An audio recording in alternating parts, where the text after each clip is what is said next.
Hello guys.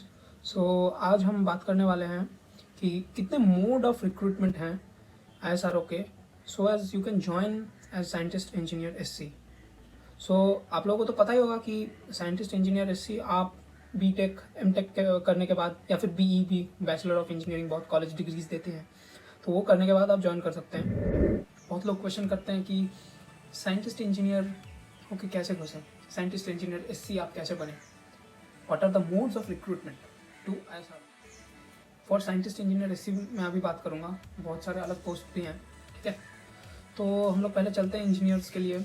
जो लोग BTech या BE या MTech ये सब क्वालिफाई कर चुके हैं और एक मिनिमम CGPA ऑफ 6.84 to 7 something like that, I don't know, specific year का चेंज होता रहता है, तो you please go and check it every time. हर साल चेक कर लेना कितना क्या क्या स्पेसिफिक क्राइटेरिया रिक्वायरमेंट है फॉर रिक्रूटमेंट। ओके, अगर इतना मिनिमम CGPA है या फिर 65% परसेंटेज में भी कुछ है, कुछ लोगों को परसेंटेज में मिलता है ना मार्क्स, तो उनके लिए 65% आई थिंक वेरी मिनिमल।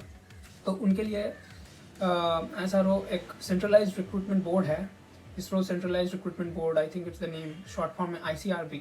तो वो लोग एक centre level means all over India level पे एक एग्ज़ाम होता है ICRB का, तो वो अगर आप अपियर करते हो, ठीक है, और क्वालिफाई करते हो, फिर सिलेक्टेड कैंडिडेट्स को इंटरव्यू के लिए बुलाया जाता है। Okay, once you qualify for that interview then you can join, फिर आप ज्वाइन कर सकते हो as a scientist engineer SC, अगर आप एक BTech BE या फिर MTech कुछ भी डिग्री हो आपके पास, ठीक है।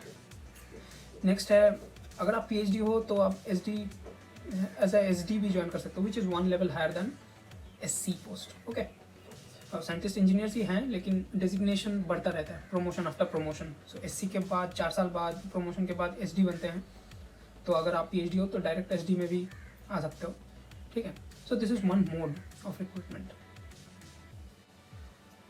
ओके, ICRB के बारे में और जान लीजिएगा इसरो के वेबसाइट में जाके www.isro.gov.in, यह है ऑफिशियल वेबसाइट ISRO का।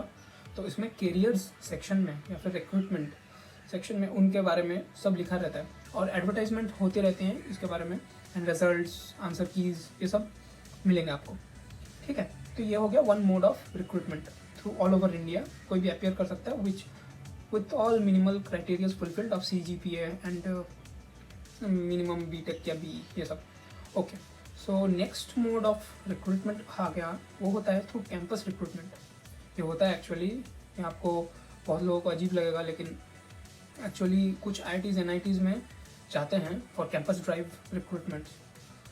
जैसे कि मैं IIT खड़गपुर में था, तो 2018 में मैं ज्वाइन किया हूँ, तो तब आई थी ISRO हमारे कैंपस प्लेसमेंट्स के लिए, ठीक है। और बहुत सारे IITs में जाते हैं, जैसे मेरे फ्रेंड्स भी आए हैं through campus recruitment, IIT Bombay, Delhi, Guwahati, Kanpur, तो सारे IITs में गए तो हैं। NITs में कुछ अगर हैं तो आप चेक कर लेना। तो आप अपने कैंपस प्लेसमेंट्स जो देखते हैं, आई थिंक कोई प्लेसमेंट काउंसिल या कमेटी कुछ तो होगा आपके कॉलेज में, तो उन लोगों से बात कीजिएगा कि आ रहे हैं कि नहीं, ठीक है। अगर कोई NIT से हो, तो मुझे एक्चुअली पता नहीं है, वो ईयर टू ईयर वैरी करती है कौन कौन से NITs और IITs में जाती हैं ISRO, ठीक है। तो इसके बाद हो गया और एक चीज़ जो कि है centre level, centre specific recruitment. Centre specific मतलब कि ISRO जैसे ओवरऑल ऑर्गेनाइजेशन है, उसके बहुत सारे सेंटर्स हैं, जैसे VSSC Vikram Sarabhai space centre, the lead centre for all the launch vehicles और rockets as you may know it. तो ये एक सेंटर हो गया। LPSC liquid propulsion system centre Trivandrum में है, बेंगलोर में है, चेन्नई में है, ठीक है। तो ऐसे अहमदाबाद में है, SAC Ahmedabad satellite application centre. तो ऐसे करके बहुत सारे सेंटर्स हैं इसरो के। तो बहुत बार क्या होता है, सेंटर का खुद का कुछ रिक्वायरमेंट होता है, बीच बीच में आ जाता है, not exactly as ICRB is planned. तो कभी रिक्वायरमेंट होता है तो वो लोग ऐसे एडवर्टाइजमेंट दे देते हैं, and you have to go to the specific site of the centre, जैसे कि VSSC का खुद का साइट है, उसमें जाओ चेक करो। Ashoka I think is the name of the website में डाल दूंगा नीचे, आप देख लेना।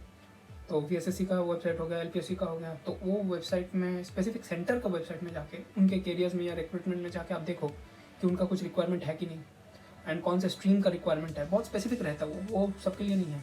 कभी कभार एक मैकेनिकल इंजीनियर रिक्वायर्ड हो गया, या फिर इलेक्ट्रिकल या फिर इलेक्ट्रॉनिक रिक्वायरमेंट हो गया, 2 इंजीनियर 3 इंजीनियर का, तो लोग एडवर्टाइज कर देते हैं वहाँ पे और वहीं से सिलेक्शन कर लेते हैं। तो सेंटर स्पेसिफिक का बहुत लोगों को पता नहीं होता है, तो आप ज़रा अलर्ट रहिएगा, टाइम टू टाइम चेक करते रहिएगा मंथली बेसिस पे, कभी ना कभी वो दे देते हैं, ठीक है। और वो फिर से शॉर्टलिस्ट करके CGPA के बेसिस में फिर उनका कुछ एग्ज़ाम होता है, फिर इंटरव्यू में आते हैं एंड दे गेट सेलेक्टेड, और उनको पोस्ट सेम मिलता है, साइंटिस्ट इंजीनियर SC, या फिर PhD हुआ तो SD, ठीक है। तो उनको ऐसा नहीं है कि कुछ अलग होगा, सेम पोस्ट ही मिलता है, ओके। सो अनदर वे जो है आप साइंटिस्ट इंजीनियर SC बनने के लिए, वो मैं डिप्लोमा होल्डर्स के लिए बोल रहा हूँ। बहुत बार क्या होता है, उनको लगता है कि वो सिर्फ टेक्निकल असिस्टेंट या टेक्नीशियन के हिसाब से ही घुस सकते हैं ISRO में। ऐसी बात नहीं है। अगर आप घुसते हो, उसके बाद आप बहुत साल रहते हो ISRO में, एंड आप प्लान करते हो, वहाँ पे एग्ज़ाम देते हो, और उनका एक कमिटी होता है, उनके सामने अपीयर करके इंटरव्यू देते हो, तो बहुत साल काम करने के बाद आप प्रोमोट होते होते आप साइंटिस्ट इंजीनियर SC बन सकते हो। So this is only for diploma holders. जो लोग डायरेक्टली साइंटिस्ट इंजीनियर SC बन के नहीं घुस सकते हैं, वो लोग भी बाद में जाके बन सकते हैं, ठीक है, बहुत सालों बाद। और फिर अगर आप इंजीनियरिंग कंप्लीट करते हो, कुछ कोर्स, बहुत लोग काम करते करते साइड बाय साइड इंजीनियरिंग के पढ़ाई भी करते हैं, एग्ज़ाम दे देते हैं और डिग्री मिल जाता है उनको BTech का या फिर BE का। तो वो लोग एज ए टेक्नीशियन या फिर टेक्निकल असिस्टेंट तो घुसते हैं, लेकिन एक बार उनके हाथ में डिग्री मिल गया और इंटरनली उन्होंने एक कमेटी के सामने अपीयर किया कि सर मुझे डिग्री मिल गया BTech का and I want to apply, तो मेरा इतना साल का एक्सपीरियंस है ISRO में काम करने का, तो फिर उनको प्रोमोट करके SC बना दिया जाता है बेस्ड ऑन कि वो कमेटी सेटिस्फाइड है कि नहीं है, ठीक है। तो ये सारे हो गए modes of recruitment to ISRO for your scientist engineer level post, ठीक है। उसके बाद आप प्रोमोट होते रहते हो, फिर SC SD SE ऐसे हर पोस्ट, वो बाद में कभी बात करूँगा क्या क्या है, ठीक है। फिलहाल के लिए तो ISRO में घुसने के लिए इतना ही है, और कुछ तो मुझे याद नहीं आ रहा है। अगर आपको पता है तो आप मुझे बता दीजिएगा, मैं दूसरों को भी बता पाऊँगा फिर, ठीक है ना। तो ये बहुत जनरल क्वेश्चन हो गया जो मुझे करते थे, उसके लिए मैं सोचा ये वीडियो बना दूँ। अगर वीडियो अच्छा लगा होगा तो आप लाइक कर दीजिएगा, ठीक है, नीचे मिलेगा लाइक बटन, तो उसको लाइक दबा दीजिएगा, एंड शेयर कीजिए अपने दोस्तों के साथ जो अपेयर करना चाहते हैं ISRO के इंटरव्यू के लिए, ठीक है, और ISRO लवर्स हैं उनके साथ शेयर कीजिए। और अगर कुछ चाहते हैं स्पेसिफिक टॉपिक पे वीडियो बनाऊँ मैं, इंटरनली क्या काम चल रहा है, और आपके कुछ रिक्वायरमेंट्स हो, कुछ भी जानना हो, तो उसके लिए कमेंट कर दीजिए, नीचे कमेंट होगा उसमें कमेंट कर दीजिए। And for my next videos please subscribe कर दीजिए, वो लाल वाला बटन है उसको दबा के, उसके साइड में वो घंटी है उसको दबा दीजिए, तो फिर क्या होगा, आपको नोटिफिकेशन मिल जाएगा जब भी मैं नेक्स्ट वीडियो डालूंगा, ठीक है। तो कमेंट कीजिए और बताइए मुझे आपको और क्या जानना है। फिलहाल के लिए इतना ही तक ही था, फिर मिलते हैं आपसे।